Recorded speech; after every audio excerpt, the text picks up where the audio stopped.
नमस्कार दोस्तों, आज हम बात करेंगे एक दिल को छू लेने वाली दर्द, दोस्ती, गिल्ट और माफी की कहानी द काइट रनर की। यह कहानी है दो लड़कों की, आमिर और हसन, और एक ऐसा सच जो जीवन भर पीछा नहीं छोड़ता। सेक्शन 1, काबुल की पतंगबाजी और दो दोस्त। कहानी शुरू होती है 1970 के काबुल में। आमिर और हसन साथ साथ बड़े होते हैं, पर दोनों की दुनिया अलग है। आमिर एक अमीर परिवार का बेटा और हसन उसके बाप के नौकर अली का बेटा। लेकिन हसन की वफादारी, उसके प्यार और मासूमियत जैसी किसी के पास नहीं। दोनों का सबसे बड़ा शौक है पतंगबाजी। हसन का मशहूर dialogue, "For you 1,000 times over", यानी तुम्हारे लिए 1000 बार भी सही। सेक्शन 2, पतंगबाजी का टूर्नामेंट और वह हादसा। काबुल में एक बड़ा पतंगबाजी मुकाबला होता है। आमिर उसे जीत जाता है और हसन उसके लिए आखिरी करी हुई पतंग लेने दौड़ता है। लेकिन उसी गली में हसन के साथ एक भयानक अत्याचार होता है। और सबसे दर्दनाक बात, आमिर सब जानता है, पर डर और स्वार्थ के कारण हसन की मदद नहीं करता। यही घटना आमिर के जीवन का सबसे बड़ा गिल्ट बन जाती है। सेक्शन 3, रिश्तों में दूरी और अफगानिस्तान का बदलता समय। आमिर अपने अपराध से इतना टूट जाता है कि हसन का चेहरा भी नहीं देख पाता। वह उसे दूर करने के लिए झूठ बोलता है, आरोप लगाता है। आखिरकार हसन और उसका पिता घर छोड़कर चले जाते हैं। फिर समय पलटता है। अफगानिस्तान में युद्ध शुरू होता है, सोवियत आक्रमण होता है।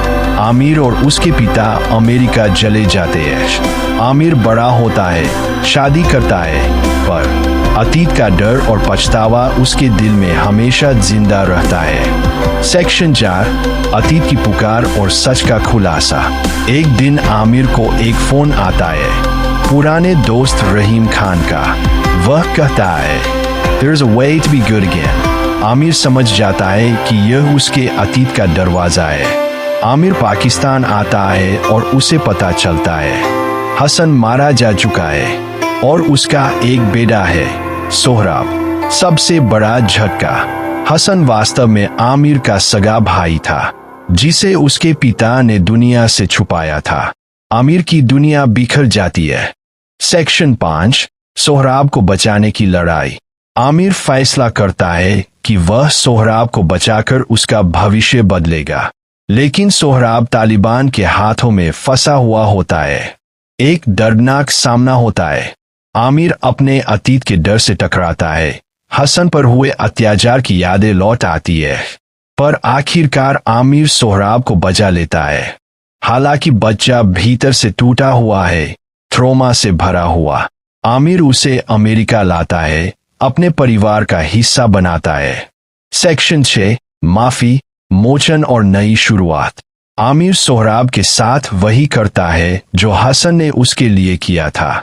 एक पतंग उड़ाता है और हवा में पतंग काटते हुए कहता है, "For you 1,000 times over."